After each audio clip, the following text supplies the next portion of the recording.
I guess they're gonna have me holding it like this. This is fine.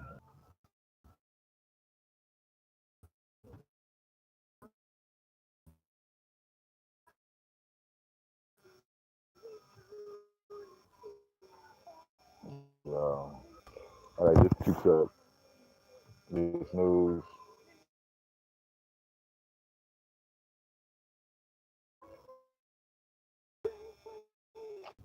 AJ and Wilder need to build a big profile in order to get a crack. Um, then you have that's basically the news for now. I discussed the other one on my last episode. But Wilder's fighting and Wilder's fighting Brazil, and it could be for 25 million on his own. Will he take the offer? It's good. I hope he does. I hope he does, so that we could just hurry up and get this undisputed out the way. Um, Now, with that being said, I'm gonna discuss last weekend's fights real briefly. Because again, that also is what was said on another one of my past fights. I mean, past part forbidden. Um, let's say Porter Ugas. Many people believe Ugas winning. I think a lot of people, some of the people are just saying this because they want to disparage the victory. You know, some people just when it's hot, they like it cold till it's cold, then they want it hot. So, you know, you can't satisfy some people. Anyway, it was a close fight. Depending on how you judge and score fights, you know, 6 rounds to 6.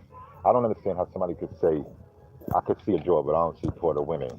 Only Ugas could win, which that means that there's a lot of close rounds.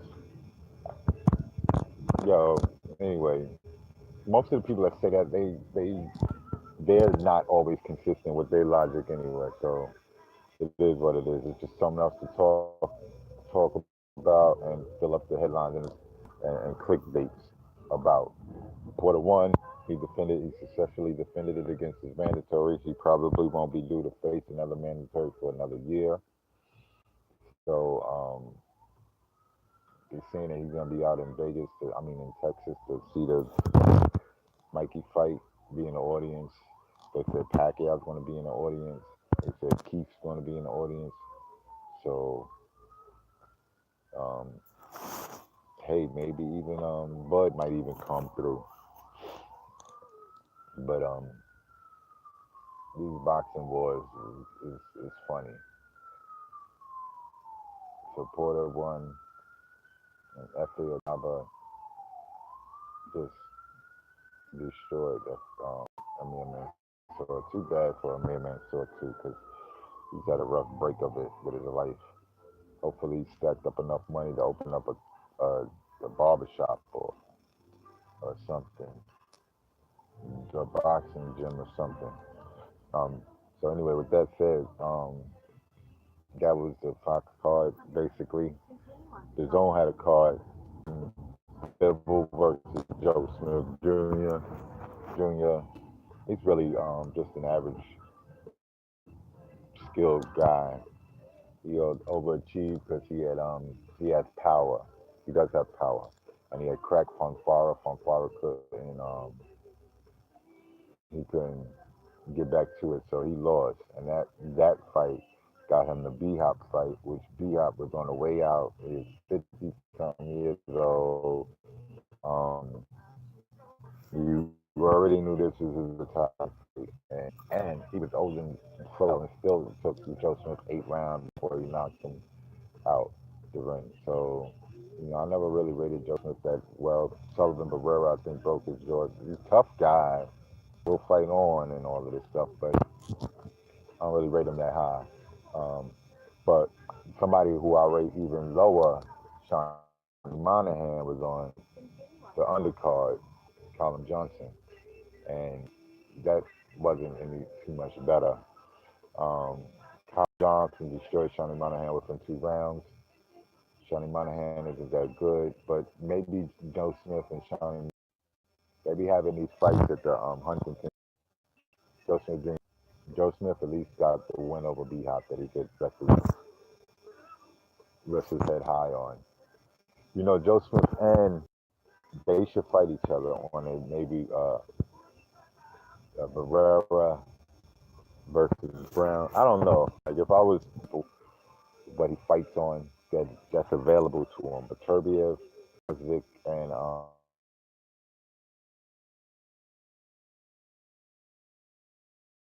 do Jack fighting PBC Fox. Um, so he don't really have too many people. He got the guys he got. Like I think Barrera's a free agent. He might be able to get some of these past his best guys. That's not really somebody not really trying to hold on to guys like maybe Carpentry or Top Dog Williams, guys like that. Who knows? Um, we'll see what he's gonna do. I would like him to stay at the division. If he got to keep defending his title, um, he could force, he could fight Marcus Brown because Marcus Brown is his mandatory and force that to a bid. They got enough money to possibly outbid for that fight and put it on there. But then Marcus Brown could always drop it and say, you know what, I'm going after Godstick and rather fight on ESPN than the zone. So I don't know. There's so many things people could say. Kuzman beat Joey DeRecco on that card. I mean, it would be cool if they would put Kuzman against FA. Both, prospects moving up, see where they at. And if they fight each other now, it wouldn't be too much damage to their career if they could regroup because they still on the upswing. But so Kuzman, but it was a decision. DeRecco is a hard guy to get out of there. Uh-huh. So that was that. He did what he was supposed to do. And Maurice Hooker beat Les Pierre in a lopsided victory. Hooker had trouble making weight, so you couldn't expect too much more from him. So that was that. Civil card up in Verona, New York. Then I think it was Friday. Friday was the ESPN card where you had Liam Williams, Daniel Dubois, and Anthony Yard. And enough said, they all won via knockout victories, stoppage victories. A lot of people in the UK don't rate Yard too highly, but he is a WBO mandatory for Kovalev. They don't think that he should be there. Personally speaking, I don't know what the WBO is doing because he hasn't even fought a European level dude. He declined the British title fight, meaning he can't be in line for a European title fight. So how could he be a WBO or world title mandatory?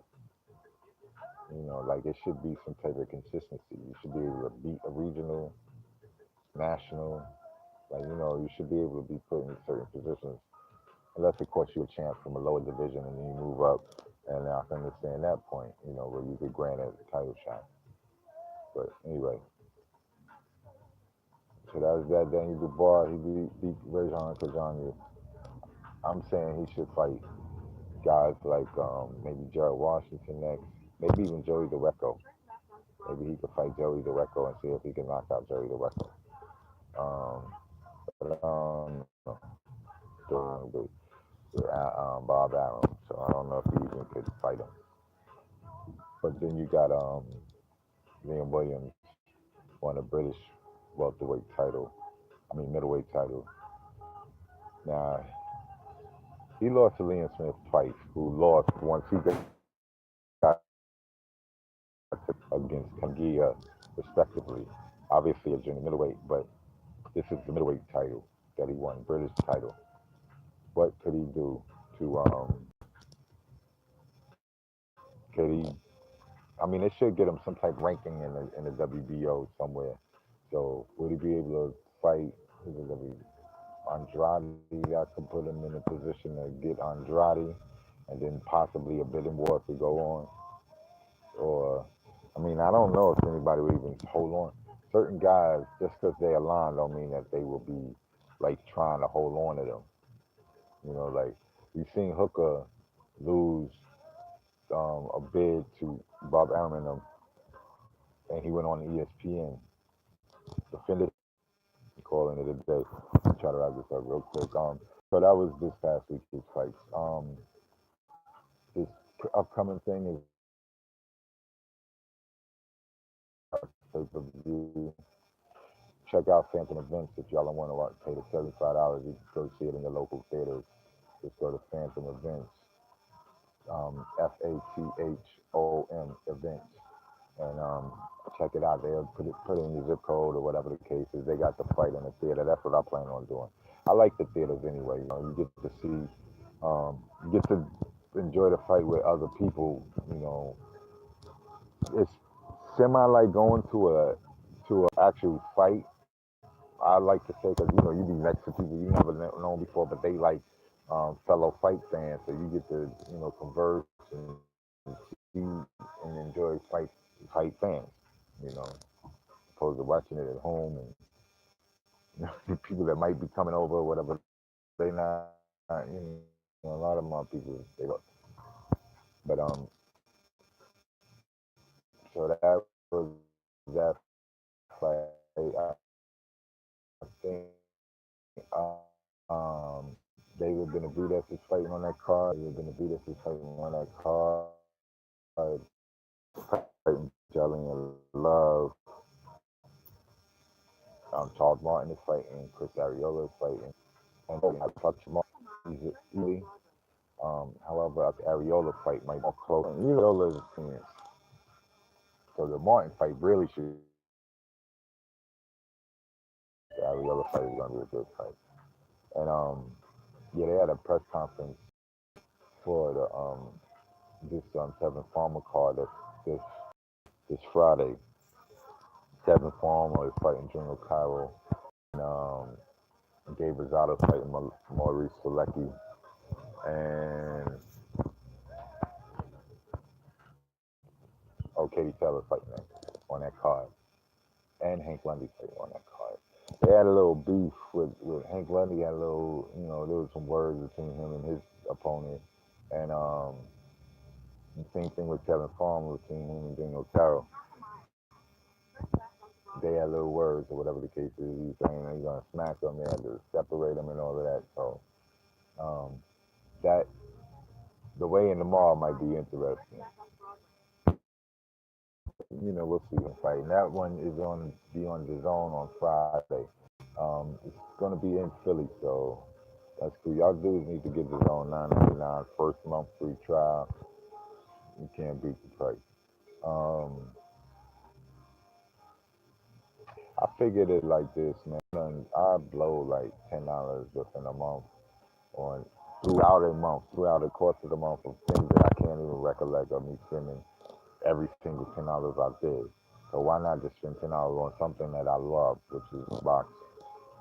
The access to even more fights, UK fights, and they had like about a week ago they opened up these Italian cards, so now they fighting out of Italy too. So we're gonna be seeing a lot of these cards, and I think some of the fights that's on the zone and the other parts might air on the zone that I have.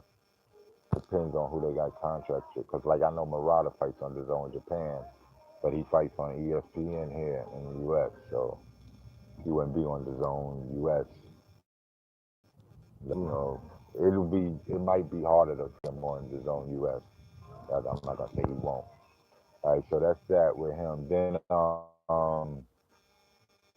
Sunday, Colin fighting. And he puts him in the MSG during the St. Patrick's Day weekend. He's fighting this week, and I forget the opponent, but he's fighting. So that's basically it. That's the wrap up of this weekend's actions, past weekend's actions. DAZN offering 25 million to fight Brazil.